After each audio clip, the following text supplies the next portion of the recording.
Hi guys, I'm Jess and welcome to my knitting channel Keystone Knits. I'm excited to be coming to you today for a second episode.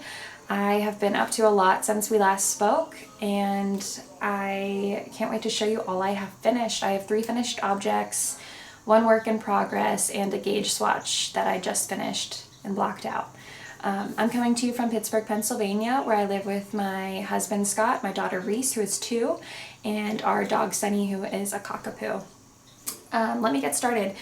I am wearing my Snow Crocus sweater by Knit Cafe Midori, and I knit it out of Kelbourne Woolens Lucky Tweed. I still have a full extra skein here that I'll make something with. It's in the colorway Fog, and it's 100% merino wool, 210 yards. I purchased this wool at my local yarn store, Kid You Not, which is located in Bridgeville, Pennsylvania. There's the coloring there. It is so beautiful with so many flecks of different colors. I was able to wear this on my trip to Maine, so if anyone's a returning viewer, thank you so much for subscribing, liking, commenting on my first video. I had a wonderful trip in Maine, and I'll add some clips to the end of this video. I was able to wear this to that trip, and it was nice. I was able to wear it on a lobster boat tour, and my family got a couple pictures of me, so I'll be sure to add those. Like I said in my first video, this arm is my favorite. The arms are my favorite part of this sweater. I ended up going a little bit longer on the cuff than I originally planned, just because I wanted to make sure that whenever I stretched my arm outward, I still had some poofiness and I didn't want it to be pulled too tightly. I followed the pattern to a T, other than the neckline. I made a tighter gauge for the neckline and a tighter gauge for the cuff here because I wanted it to be more structured at the neck, and I wanted to really accentuate the puffiness of this sleeve. So I'm a little bit more nervous this episode. I feel like I'm out of breath. I know so many people are watching from my first video, so it's really exciting, but excuse me if I seem a little more antsy. But on the neckline, I cast on with a US size 5 needle, and I went down all the way to 2 rounds before the switch to the main body needle. I did a US size 6, and I put these notes in my Ravelry page under my Ravelry is Keystone Knits, so you can find any details there. And with the cuff, when I had to decrease to the smaller needle per the pattern, I went to a US size 6 from an 8, and I did 5 rounds of ribbing in the US size 6 before I switched to the US size 5, and I finished it off in a US size 5. But I have all the measurements of the cuff, the neck that I did here, and let me pull my hair back so you can properly see this neckline. I looked at a lot of Ravelry posters before I started this pattern because I really wanted to make sure I got this neckline right, and I'm really happy with the finished product. I like where it sits. I have a slightly longer neck, or from what people sometimes tell me. But overall, very happy with the finished product. If you have any questions, comment below. I will be happy to answer anything for you guys. And oh, my daughter. She's screaming for Anna. She's watching Frozen. I want to add that this is a size M1. I have a 34-inch bust, so if that helps anyone with choosing their size. I'm trying to remember how much positive ease. Like I said, all my measurements I tried to add to my Ravelry notes, so if anyone's curious about fit. And I went to what I thought was a natural waistline for me. So I also want to tell you guys that I did make a mistake on this, just like everyone does occasionally. I had to rip back some. So for my first video, I had continued to work on the body, and I realized the honeycomb cable, which is right here, there's 2 on the front and 2 on the back, they weren't looking well defined like they should have been. So I was questioning myself, thinking that maybe it was just the yarn, maybe it was my gauge, but I went back to the tutorial I had watched on the 1x1 ribbing without a cable needle, and it was a tutorial by Andrea Mowry that I had watched.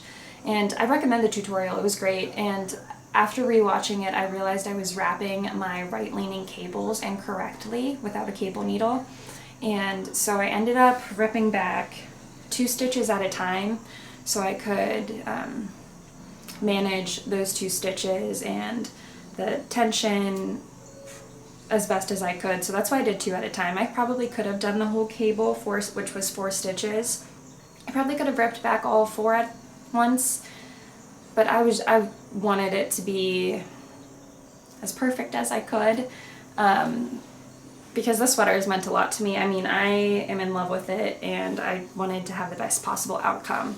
So I took my time and I ripped back all the way pretty much to this ribbed collar and ribbed neckline, and I fixed all of them. So we all make mistakes, that's for sure, but I'm happy I went back to fix it. That I wouldn't have been pleased with the finished object if I didn't do that. So if it's gonna bother you in the end, definitely just go back and fix it. I have yet to cast on. So from my first video, I had talked with you guys telling you that my husband would like the same Snow Crocus sweater for some time this winter. And I have yet to cast it on. I think I needed just a little bit of a break in between finishing this one. I'm going to make him his sweater in the same lucky tweed, 100% merino wool. This is Kelbourne Woolens, and his is in the colorway navy. So I'm gonna hopefully be casting this on and showing you an update on the next video of this sweater. I just needed a little bit of time in between, which he is kindly understanding. The next finished object I have to show you is the Shift by Andrea Mowry, and I made this out of a local wool to me in Pennsylvania. It is Flower Hill Fleeces, and she has a website, flowerhillfleeces.com, and it is a wool from her sheep flock. So it's out of her Homegrown collection, and it's a nice dark, it has like a purpley reddish brown, a grayish tone, and a cream color. So I'll hold that up for you guys to see.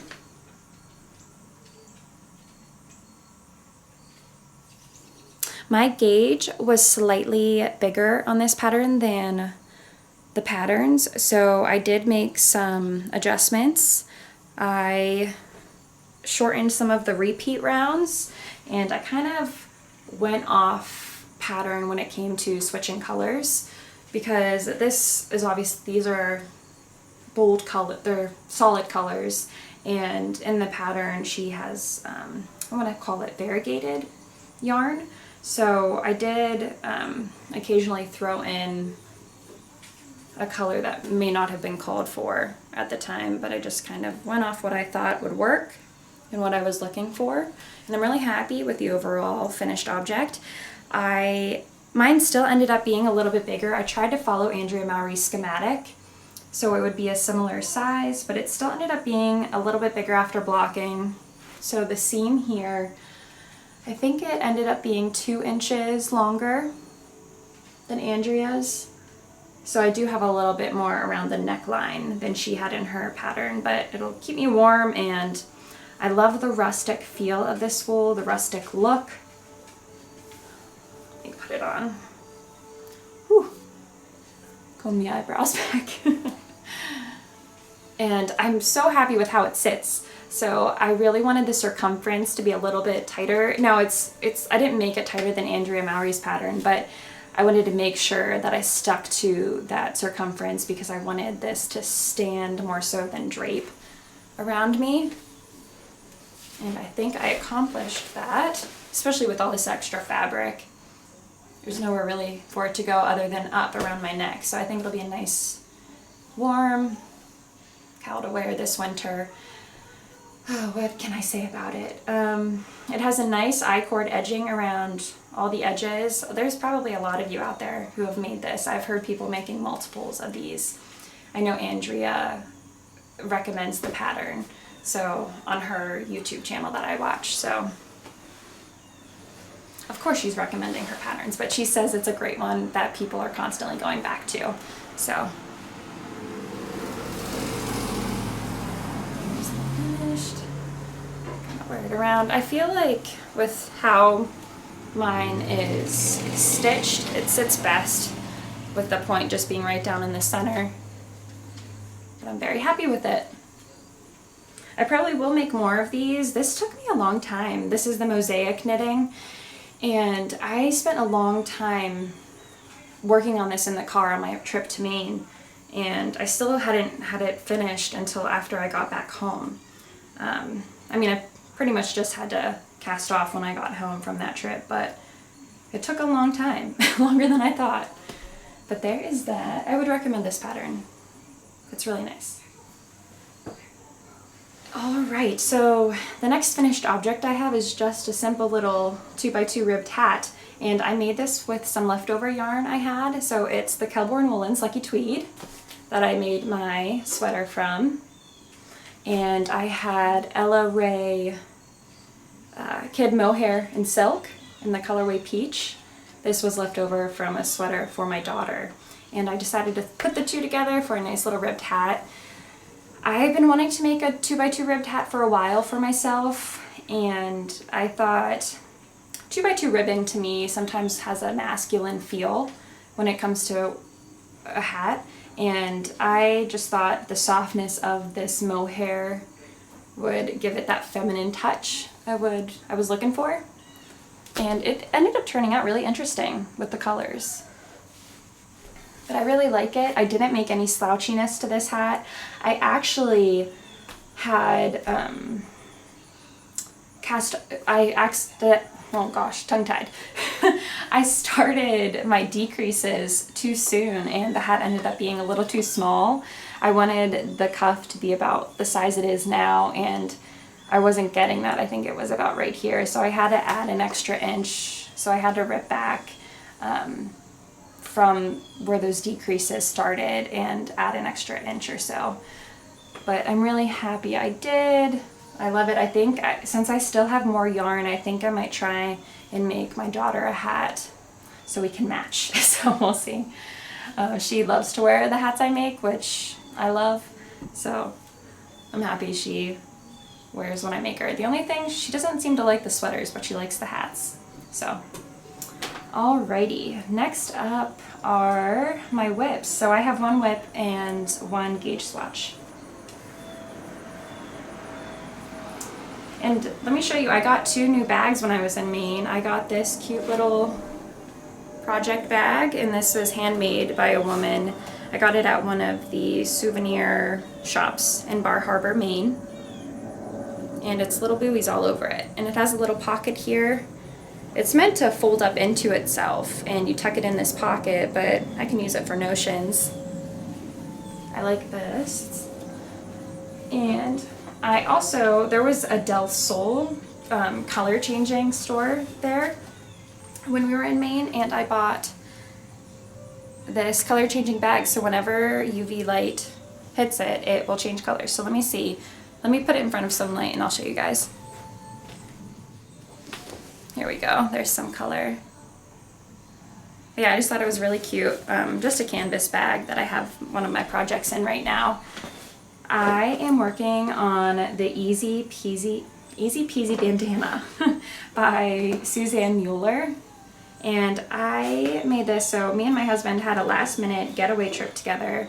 It was our 5th anniversary on October 1st. And he had a work trip planned to Dallas, Texas. And I decided we needed some time alone. We hadn't had it since the baby arrived. So I decided to fly down with him to Dallas, Texas, and spent 3 nights there. So we were 3 nights away. My daughter did great. She stayed with my parents. But I tried to soak up that time, that alone time. I even had some time by myself since it was a work conference for him. It was nice to just relax and not have to worry about anything. I sat by the pool at the hotel and was knitting on this bandana scarf. So I made this out of a fingering sock yarn I had at home, and then mohair silk. It's stockinette stitch, so it does roll at the top,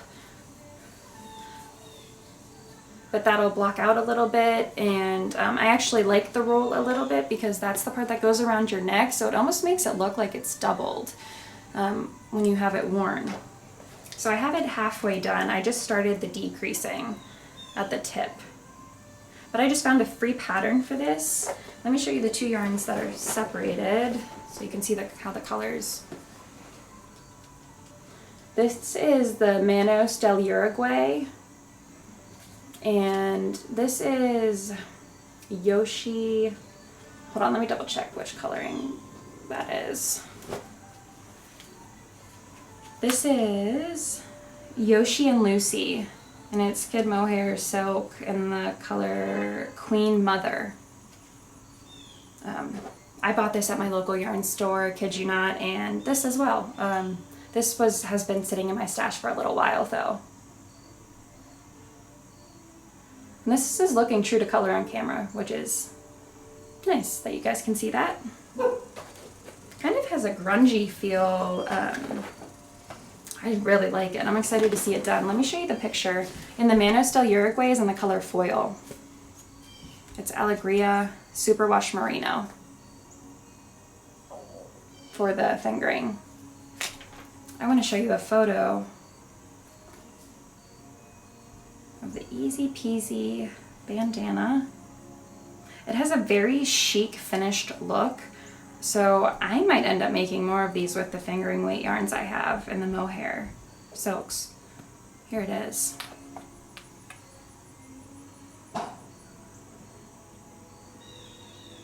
I like how she ties it in a knot there. I think that looks really cute. So that's what I've been working on just as a small project when we went on that trip. The pattern gauge swatch I've been working on is the Cardi V-neck by Ventzel, and I've been following her for a while now on Instagram, and I'm loving so many of her patterns.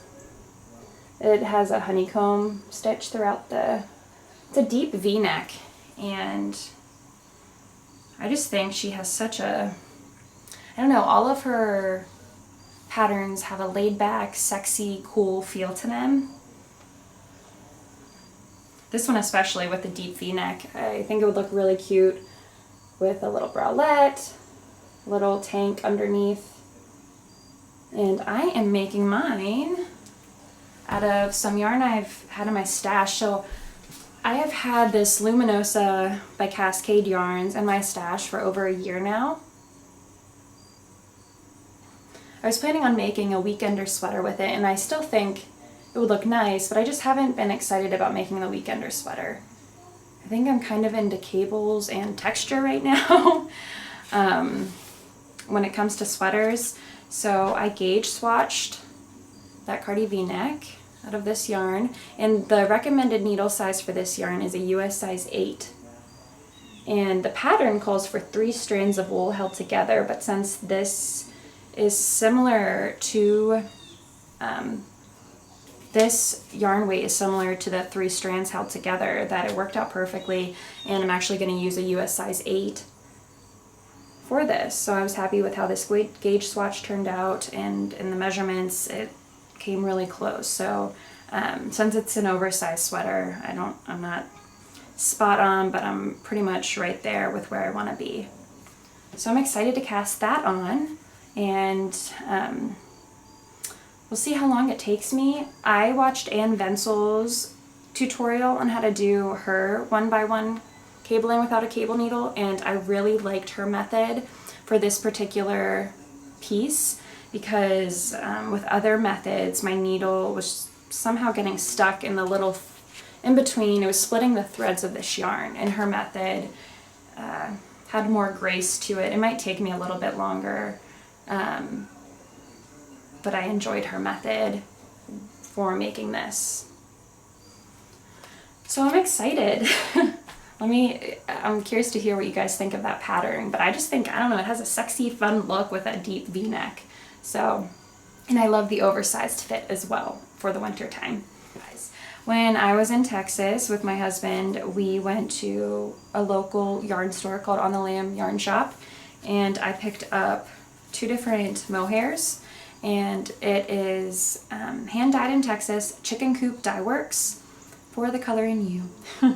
And these are the Mohair, says fluff lace. It's 72% mohair, 28% silk for both of these colorways, and it's blues and grapes into wine. And I just loved the electric blue. I couldn't pass it up. I've never seen a mohair in person that was this neon blue. So I'm excited to find a project to work these two into it. And what else did I buy there? I came across the Blue Sky Fibers Woolstok worsted yarn, and I bought these two colorways. These are not in the stores in my area, this particular worsted weight yarn. And I have been having a certain sweater in my mind to make in the not too distant future, and it is the Willowwood by Caitlin Hunter. This is in the Pom Pom magazine, issue 27, winter 2018.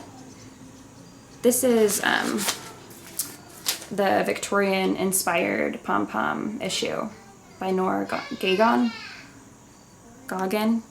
Hopefully I'm pronouncing that. But I'm sure you guys might have seen this cabled sweater. That's also a very fun look. But I really want to make that Willowwood by Caitlin Hunter. It has such a cool Renaissance feel to me. Probably doesn't hurt. We recently went to a Renaissance fair. That was fun here in Pittsburgh.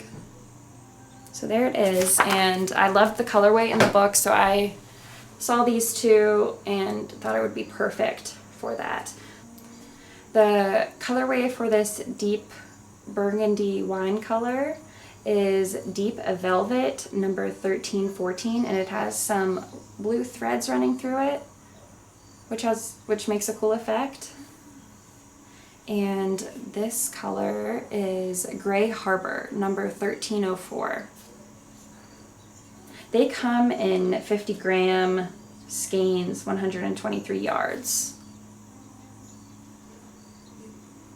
They do sell this yarn too. I looked on the website, and they sell some of the colorways in larger skeins, but I know this particular one is only in the small skeins. Well, thank you all for watching. That is all I have today. Like I said, I'll add some clips and videos from my trip to Maine, and I hope you guys enjoyed that. And I'm excited to come back next time with some new finished objects and some exciting new projects for you all. Hopefully, I'm not going to give a time period just because I want to make sure I'm coming back with substantial pieces to show you. So hopefully I'll see you sooner than later. I hope you have a wonderful day, and I hope you have a great fall. All right, bye.